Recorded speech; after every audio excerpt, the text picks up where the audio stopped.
Hello and welcome to another tips and tricks guide for Oblivion Remastered. In our last vid, we more or less covered the basics. In this one, we'll be digging into some of the more advanced things that I think are important, as well as some quality of life features that will help you on your journey. For our first tip on today's video, we're going to be talking about how to assign items to your shortcut wheel. Your shortcut wheel can be accessed by pressing L3 in your inventory tab, and is more than useful in just kind of giving you a way to not have to dig through your inventory like I have to do all the time, to look for potions or torches or really whatever else you're looking for. Once you have your tab pressed up, all you have to use is X or A and you're going to assign it as you want. I personally like to just fill mine with the basics of potions and a torch because who wants to dig for a torch in your miscellaneous tab? And all you're going to do when you get out of the menu is hold LB, and this will allow you to select anything you want by holding your right analog stick over and just hovering over it. For our second tip on today's video, we will be talking about how there is a DLC home that is pretty much centered around every little class. When I say class, I mean niche, as in warrior, mage, and roguelike. And that is the Battlehorn Castle for a warrior, which is what we talked about before. Frostcrag Spire for a mage, which has many mage-centered things, if you get my drift, that are only in the Mages Guild, that are very useful to have if they're not in the Mages Guild. And then Deepscorn Hollow for roguelike things. There's even a prisoner you can get here if you're a vampire to feed on, which is very convenient if I say so myself. Tip number 3 is to use your local map feature. Hold in the zoom button all the way, then tap it again. This is honestly a lifesaver in cities and dungeons, and it makes up for just saving your time when you're around, particularly when you're in cities, when you're looking for a merchant or when you're looking for something very specific, like someone's house. This more than is worth it just to look around and see what everything is named, and honestly, it works the same for dungeons. Dungeons is more so you can kind of search every nook and cranny, and that's mostly how I use it. But in cities, I really use it as a way to kind of navigate without having to roam in circles endlessly. Tip number 4 is the best trader to sell to is Nilphus O, located at the Merchant's Inn in the Imperial City. He is next to the Fighting Chance in 1st edition. Now, why is this guy the best trader? Because he has 100 persuasion already right off the bat, because he is a DLC merchant. Now, what this really means is that you can sell things to him for slightly more than you would to other merchants, unless you also have them at 100. But what makes this guy nice also is that he has access to 2,000 gold, which means you can sell a crap ton of stuff to him, and he will really never run out of money. So, paired with the fact that he'll give you more money for what you sell, and that he never really is going to run out of gold to give you, honestly, my best merchant, just for broad goods. Now, when we're talking about specific things like alchemy or weapons or armors, he might not be the best. But if I'm just selling a bunch of junk, he is more or less just the best merchant to use, and he's available at 100 persuasion right off the bat. For our next tip on today's video, we're going to be talking about how to make quick money using alchemy. And honestly, in my opinion, the easiest way to do so is by going to the eastern and western gates outside of Skingrad and raiding the tomato fields and the grape fields that are on both sides. These respawn every 3 days, so really what this allows you to do is get a constant couple thousand gold while also leveling up your alchemy extremely fast. So I just showed you the grapes, the tomatoes are on the other side, and they pretty much serve the same thing. We're going to walk around, and we're going to take every single tomato, we're going to take every single grape, and then what we're going to do, which I'll show you in a second, is all we're going to need for this next part is a mortar and a pestle, which you can buy in pretty much any store, or find in caverns, in the caves and dungeons, like I think I did. Once you do that, you're going to put the grape and the tomato in, and we are simply going to spam this Restore Fatigue potion. And then all we're going to do once we make however many you make, and granted you can do this every 3 days, it's a quick way to make a quick, I'd say 25 to 3,000 gold, while also leveling up your alchemy in the quickest fashion possible, or at least to my general knowledge right now. Who knows, I'm not really doing too many exploits, and this doesn't really feel like an exploit as I'm literally crafting and picking it myself and not duping anything. But as you can see, I got 40 points of alchemy out of this, and I end up making about 3,000 gold. So, easy way to make money, and you can custom name it so you don't have to look for it like I was. I'm scrolling right past it like a dummy, but don't worry about me. Tip number 6, and which is something that I think a lot of people don't really do, including myself, is that you should read any book you find. Most can give you free XP for a variety of skills, and more often than not, all I do is A, B, A, B, A, B on Xbox or XOXOXO, you don't even have to read anything. You just open it and it instantly gives you the skill proc. Really isn't anything to this. This is a really nice thing to be able to do in the Mages Guilds, I should say, around the Cyrodiil, as most of them have dozens of books and most of them will level up your specific skills, and it's kind of convenient just to get it just based on that. For our next tip on today's video, we're going to be talking about how you can yield in a fight in case you hit a friendly. Now, this is honestly something that I've really never had to use, as when I commit, I'm usually full committing. Like if a guard accidentally hit a guard, well, I guess we're throwing hands in the streets. But if you're not like me and you want to be able to yield in a fight, all you have to do, and I'm going to show you a perfect example, is you have to hold your block button and then just try to talk to them. What this pretty much means is that they're going to instantly aggro or they're going to instantly de-aggro. There's no in between. They're either going to accept your yield or they're not going to accept your yield. This is kind of nice if you hit friendlies, and all you have to do at this point is either decide, am I full sending it or am I going to pay my fee? Tip number 8 is followers. Now, the easiest path, I think, for actually getting followers if you need them, because followers are kind of convenient for being, if you need help, if you just kind of want somebody else with you, if you're like an archer or a mage. I do think that Battlehorn Castle is the best place to go. There's always going to be 3 of them, and they respawn every 3 days if they do die and cost you nothing. And if you purchase the Barracks Castle upgrade, you can get a stronger follower, which is the Captain. He is actually about twice as strong as the other 2 from what I've seen on the, I think it's the unofficial Elder Scrolls wiki. And yeah, I think he's more than worth to have if you so need a follower. And it doesn't cost you anything. You don't have to join any guilds or so on and so forth.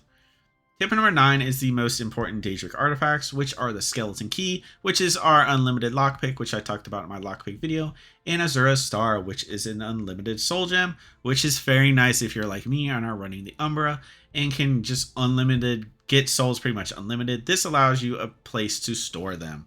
Azura's Shrine is in kind of the northeastern part of the map, kind of directly northeast of the Imperial City. And Nocturnal Shrine is on the southeastern edge of the map, kind of right above where Deep Scorn Hollow is that we were just talking about a couple minutes ago. Both of these are the most important Daedric artifacts in my opinion, excuse me, and the ones that are going to save you the most trouble, as having an unlimited lockpick is super convenient, and having an unlimited soul gem is even more convenient, especially when you start running enchanted weapons. For our next 3 tips, we will be talking about mostly Oblivion Gates. The first thing I want to talk about is when did they start spawning, and that is after the Siege of Kavash mission. There are 20 main quest related gates that spawn in static locations, and 40 more that can be randomly spawned pretty much anywhere across the map. Now, why am I saying this as a tip and a trick? Because some people do not want to deal with Oblivion Gates, specifically veterans that know how they are and kind of what they entail. So if you do not want them, do not complete the Siege of Kavash mission, which is pretty early in the main story, but most of y'all are probably out doing side quests anyways. The second thing I want to talk about with Oblivion Gates is the ability to randomize the inside by simply quick saving right before you go in. Now, what is the point of this? Well, if I can explain it in about 30 seconds, which I guess we're about to start, is that these Oblivion Gates, sometimes the interior is kind of awful. Now, what I mean by this is that some of them have different layouts where you have to kind of go between different bridges, between these different towers, while other ones are simply one tower that you kind of have to slowly climb your way to the top. I use this mainly because I like to just fight my way through one tower, as opposed to having to kind of like make my way through a puzzle where, oh, you have to open this gate here and you have to open this gate there, and then this kind of lets you into the main tower and then you have to get to the middle. I am more so subscribed to the idea that I am trying to fight my way to the top. So if you are on the same wavelength as me, you can randomize them simply by saving right before you go in, and it will randomize it on the next time you load and go inside. Really just a simple tip, nothing too complex about it. The next one we're going to talk about is also a save scum method, and that is save right before removing a sigil stone if you don't like the modifiers. What I mean by that is sigil stones are the easiest way to enchant normal weapons, and when you close these Oblivion Gates, you get access to these sigil stones which have different enchantments which can be applied to normal weapons. Now, in the same kind of league as the Oblivion Gate right before you enter it, all we're going to do is save right before we pick up the sigil stone at the end of each of these little dungeons. What I like to do immediately, as soon as it says added in the upper left corner, all we're going to do is go to our inventory and find it real quick, and we're simply going to look at it. If we don't like the enchantments that it has, we can simply reload and keep doing it until we are able to look. All you do to find the enchantments is right click on your analog stick, and you should see what the 2 ones that it offers. If you don't like them, simply load and keep picking it up until you find one that you like. For our next tip, I figured I'd throw in a goofy one just to kind of break up the more serious ones that we've been talking about, and that is spam jumping is by far the most efficient way to climb up mountain slopes. Now, much in the soul of Skyrim, because many of y'all who have probably played Skyrim but never played Oblivion, in Skyrim you can pretty much just climb up vertical slopes. Oblivion Remastered is more or less the same. If you need to climb your way up your mountain, or a mountain, not your mountain, because you don't own the mountain, of course, you simply just have to spam your jump. Your character kind of bunny hops infinitely. It kind of looks like you're playing, I don't even know what you're playing, hopscotch maybe.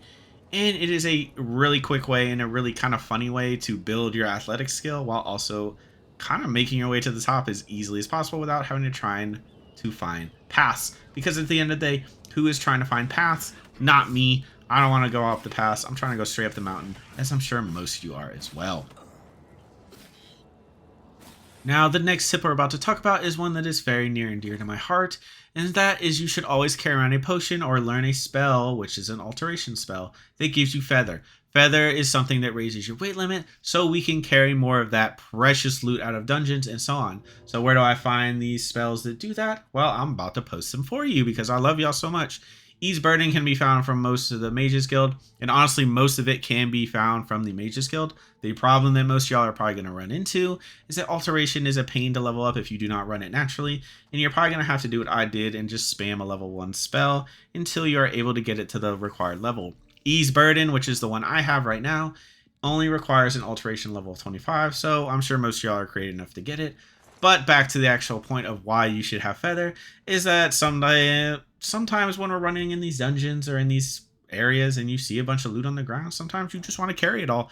And Feather kind of gives you a way to do so. And then you can make as much money as possible. And we love that. Tip number 15 is pay attention to their facial expressions while hovering over the 4 options in their Persuasion minigame. Now, what I mean by this is the 4 of you that actually use Persuasion instead of just buying them off with a bribe like I do. Each one, you can see as I hover up them, their facial expression or the guards kind of slightly changes. The one he likes the most is what's going to make him smile. The one he likes kind of is kind of make him kind of like a grimace almost. The neutral one will just kind of have a flat face. That won't really gain you any or lose too much. And then the one he hates is the one he will frown at. Now, is the system particularly fun to use? No, the system is terrible. But if you are intent on actually using it, make sure you pay attention to their facial expressions. Or you can just be like me and say, screw it, I'm just going to pay this guy 500 gold just so he likes me. I mean, hey, that works at the end of the day, right? For our next tip, we're going to be talking about how enemies in dungeons respawn after 3 days, and so does the loot in chests. Now, I don't mean this in a way that you should farm a certain dungeon. I mean, you do what you want. I really mean this in a way of like, you should go back and check some of the original dungeons that you cleared when you were, let's say, levels 1 through 10. Now, once you hit levels 15 to 25 is when the loot really starts to get a lot better, and you start to see some rewards that are honestly worth picking up as opposed to just the generic garbage. This is also when you'll start to see some enemies that actually look somewhat cool. You'll see bandits in mithril armor, you'll see different levels of skeletons, champions instead of just normal skellies, and you'll see different things that you didn't really see before. So what I mean by this tip, more than anything, it's just go back and kind of clear some of your favorite dungeons from the beginning. It literally hurts nothing, and it's more than worth your time as the enemies scale with you as well as the loot. So this is just from the first dungeon right outside the sewer grate, so you can kind of get my point in saying that it's more than worth the trouble, especially if you're like me and enjoy certain dungeons. Tip number 17 is something that I'm going to kind of throw in as a meme, and that luck is something you should have a couple points in the beginning. Now, what I mean by this, and I'm going to post something that is extremely confusing, and I'm going to let you read it because I don't really know how to explain it because I hate math, and I've always hated math, and yeah, but luck is worth it in the beginning. If you put 10 points in the luck, it'll pretty much boost all your skills, and yeah, I'm going to let y'all read it because I have a certain amount of points in luck and think it's worth something.